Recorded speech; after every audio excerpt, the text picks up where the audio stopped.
Hello, pencil fans! This is Joel Guthrie, animator and unicorn expert for Pencilish Studios, and I'm here with a live animation lesson on a Bjorn the Unicorn walk cycle.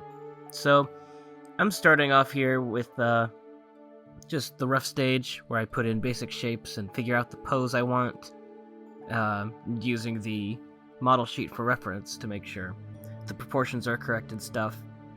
In a walk cycle, I always like to start with the contact pose, which is the first of the 4 walk cycle poses that I learned from Richard Williams' Animator Survival Kit, which is a great book if you're interested in animation.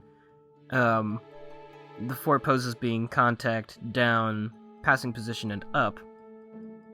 And contact is when the front foot is just about to make contact with the ground, and the back foot is just starting to lift off. Then it goes into the down pose, where the body's at its lowest, and the foot contacting the ground squashes down.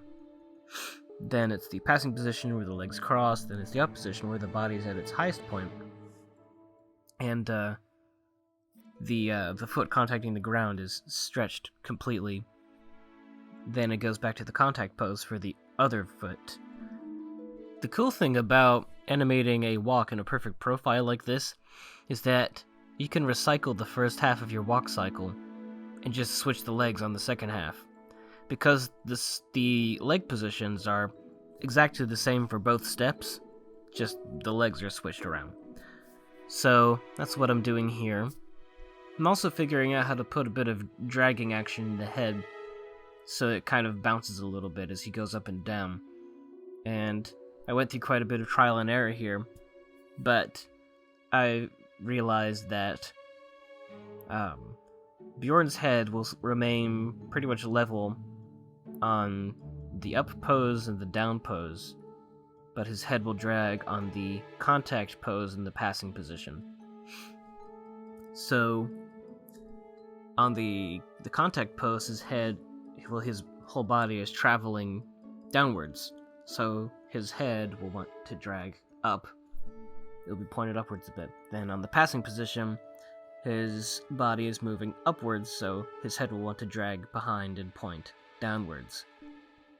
So I play it back a few times to see how I like the timing, and I'll add in-betweens here and there where I think the timing needs to be changed. I added one in-between between the contact pose and the down pose, so that gave me the rhythm that I wanted for this walk. And now I'm creating a new layer for the hair and the tail, and it's pretty common in animation to add that stuff, the kind of floppy stuff, after you figure out the main motion of the body, because the motion of that stuff can be more unpredictable. And I'm trying to get a nice little bounce in this hair and tail, and I'm accomplishing that in pretty much the same way as the head. The hair and the tail will be in more or less their default position on the extreme points, so the down and the up pose. And then on the contact pose and the passing position, it will drag. So it'll drag down on the passing position as the body is traveling up, and it will drag up on the contact position as the body is moving down.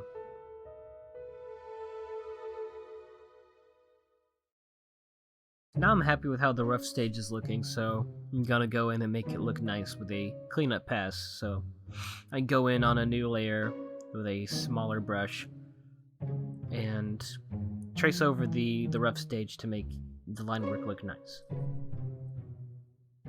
This is also the stage where you iron out inconsistencies and try to make your drawings look more like what they gave you on the model sheet for the character.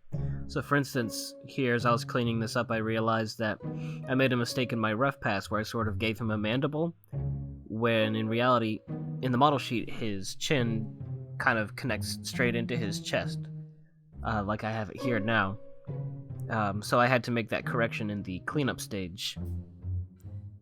And as I draw new frames of the cleanup, I'm always flipping between the next and the previous frames to make sure everything is staying consistent, that the different body parts aren't growing or shrinking too much from drawing to drawing. So the cleanup stage is pretty mindless work, but it often takes just as long, if not longer, than the rough stage, because you're so concerned with the little details and making sure everything looks good, as opposed to just the general motion of the thing. So making lots of little micro adjustments to the lines and the shapes to make sure everything is consistent and matching up with the rough. And the nice thing about Toon Boom Harmony, which is the animation software I'm using, is that each brushstroke you make is like its own editable object, and you can just grab each stroke you're making and transform it until it fits the shape that you want. So that's something that I do pretty frequently in the cleanup stage.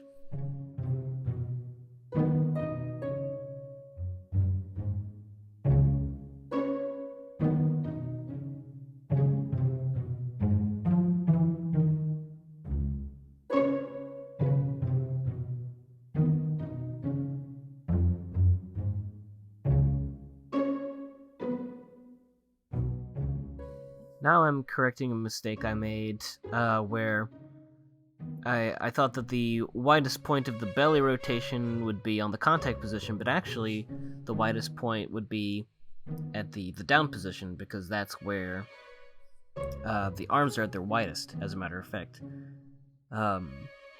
Which helps give the motion a little bit of variety so everything's not moving at the same time. So I went ahead and corrected that for his belly spot.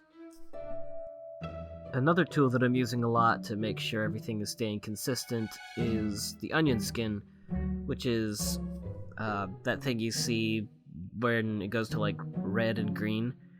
The red indicates a previous frame and the green indicates the next frame.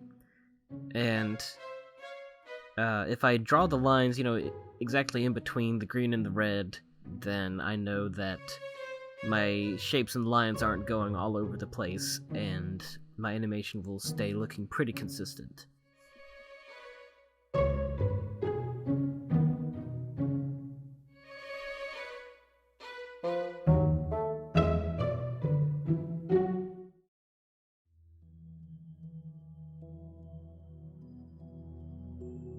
And now I'm playing it back and spotting any last-minute mistakes I may have made, making a lot of last-minute corrections. And I noticed way too late that I made a total rookie error, and I had his arms and legs swinging in the same direction. So the arm was swinging forward, when the leg on that side was moving forward. The legs and the arms, if you don't know, move in opposite directions in a walk. So I had to actually redraw the body on all these frames to make that correction.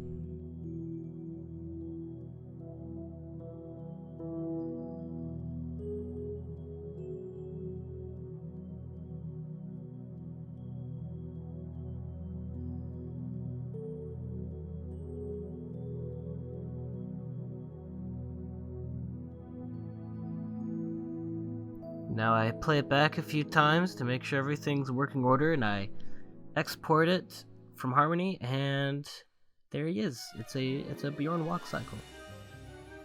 I love him. So that took me about 10 minutes and 5 seconds. Let me know how fast it takes you in the comments below. Like, comment, subscribe, invest in Pencilish Studios, and all that. I'll see you next time.